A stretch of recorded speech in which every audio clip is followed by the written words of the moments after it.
How to make 48 volts battery pack?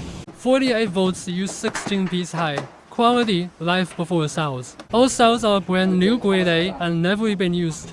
This is 48 volts 100 R pack, used for 5 kWh storage pack.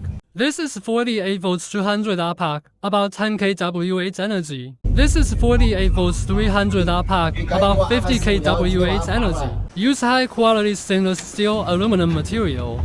First, use the epoxy plate to surround the cells, play a role in insulating. Then put the battery in the bracket. There will be an epoxy board in the middle of each battery. After the battery is installed, install the baffle and fix each screw. BMS will be installed in the space. Then install the fixing bracket and fasten the screws. Then install the BMS on the baffle. Then connect the signal line on the BMS to the positive and negative poles of the battery.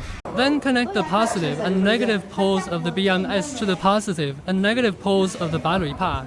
Then arrange the signal line in the card slot. After the battery assembly is completed, the aging test is carried out.